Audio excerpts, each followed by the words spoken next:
Hi, the plastic Space Marine drop pod kit has been around for quite some time, being released sometime around 4th edition, I think, and has remained unchanged since then. It was preceded somewhat by a resin model from Forge World that, apart from being somewhat smaller in overall size, is externally pretty much the same design. If I open the two pods up though, you'll be able to see that the transition from resin to multi-part plastic kit brought with it some rather vast improvements in the actual detail of the model. This model here, the resin one, originally would have had some Space Marines standing in the model, but I got this second hand, and by the time I got hold of it, those Marines had disappeared. But other than that, as you can see, the interior of this version is far more solid than the newer, more open plastic model. But this was not the first Space Marine drop pod design released by Games Workshop. That came way back during the days of Rogue Trader, where there were rules in Warhammer 40,000 for drop pods, but as with many vehicles, there were not models available at this scale. Instead, we had an epic scale Space Marine drop pod, this little spherical pod. And you actually got two models to represent the pod, because this was the pod as it was descending and closed. And then once it opened up, you would replace it with this open version. And in today's video, I am going to scale this original design from the Rogue Trader years up to Warhammer 40,000 scale. Normally at this stage in one of my videos, I'd be showing how I made some sketches of how I wanted the model to appear at the scale I was going to make it, but this time I'm working slightly differently. Because of the near spherical nature of the drop pod, I knew that I was actually going to have to find something of the right size and shape to make it out of. So that's where I began this project, and I settled on using a plastic globe like this. This is in two parts. It's obviously hollow, and it's intended for putting little sort of gifts and things in and hanging up as a decoration. So I bought some of these off eBay, and the problem really was the nature of the plastic. It's quite brittle, which meant that out of 10 of these spheres, most of them were completely smashed by the time I got them. However, I was able to get one or two solid ones out of it. Then, once I knew the size my model was going to be, I made my sketches with the sketch matching the size of the globes, and that told me what my pod was going to look like at Warhammer 40,000 scale. From here, I went back to some of the plastic globes that were intact enough, and first I sanded the surface, both inside and out, so I could mark it more easily, and also so that paint will adhere to it better. And then, as you can see, I marked up how I want to cut the different pieces. So on the bottom half, I want to chop off the rounded section here and flatten it out.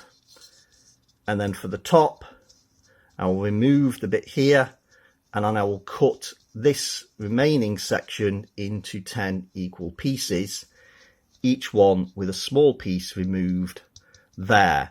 Now these, I would like to have kept these as a solid piece, but I don't think I'm going to be able to do it. When I saw down these lines, I'm going to be cutting straight through those. So I've taken a second half and I've just marked up around the bottom so that I can get some replacements for these pieces here.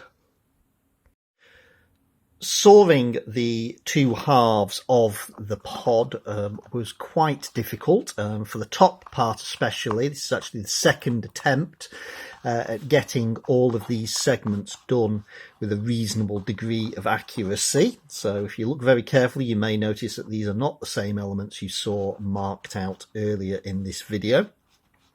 Then I decided I needed to do a sort of test fit together. So I've taped these segments back together so that they would all fit on top of the model in one go, and I could see exactly how big each of these smaller pieces needed to be here. And now I've actually gone on to using card prototype pieces, because I've got a sheet of card on the bottom to see how big that needs to be. And internally, for what will become the main floor of the interior of the pod, that's also a piece of card. And then I've got this piece of pipe here, which will form the central core, and I will be able to adjust the height to whatever I need just by building it up underneath. But now with the test fit done, I need to move on to actually making a more permanent assembly in plasticard. So here is the basic core of the model, and it has taken a long time to get to this point. In fact, at this stage, I almost abandoned this project entirely. It was getting so frustrating. You'll notice that the upper sections actually overhang the lower ones slightly. And it was all I could do to get them to fit that closely. It required several efforts, and I have rebuilt pretty much all the components on this model now. The real problem is that I wanted to have a single model for both the closed configuration, as you see here, and also the opened one. So I have this mechanism, and you'll see each of these has a small hole drilled in here and has to fit onto a bit of wire. And each one only fits in one particular place. I wasn't accurate enough to be able to get them universal.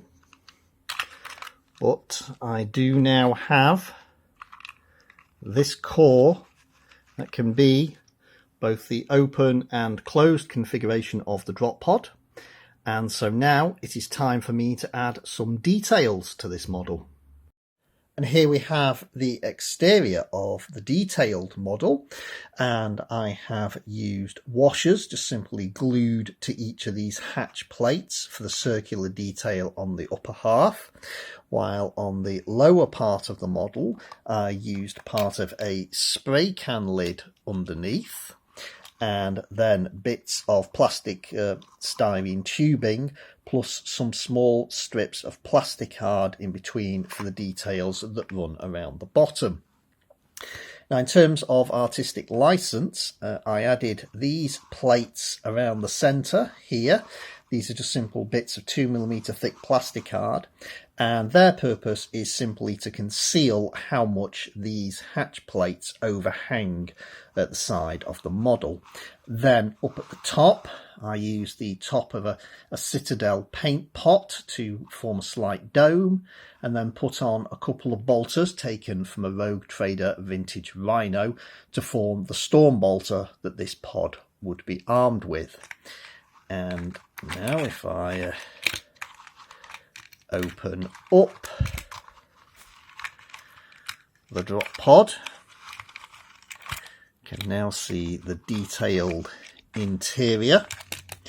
And the only detailing on the original Epic Scale model really was this texture here on what are now the ramps for embarking and disembarking from the pod. And I made these with just bits of computer ribbon cable cut to the right sort of size to line the interior of the hatches. Then in each of the 10 compartments that takes a Marine, I put some bits taken from RTB01, the first multi-part plastic Marines. So each of these little chambers features a bolt pistol, a magazine for a bolter, what I think is meant to be the life support pack for Mark 6 powered armour. And then on the other side, there are a pair of spare missiles for a missile launcher and a couple of belt pouches for carrying extra equipment. So the idea is that these would represent this drop pod being filled with extra equipment for the Marines after they've been deployed into the field. And so with this model now fully detailed, I'm ready to start painting it. And here is the drop pod painted in the colours of the Dark Angels chapter. And if I just open up each of these hatches, you'll be able to see the interior with all its supplementary equipment for the Marines as they deploy into battle. And there we have it, the completed pod that can be configured in either its open or closed configuration. And if I just bring in some Rogue Trader vintage Space Marines, you'll be able to see how it might have appeared on the battlefield of the 41st millennium that was also in the late 1980s. So I hope you've enjoyed watching this video of the project that I almost gave up on because it almost defeated me. And thanks for watching. Bye.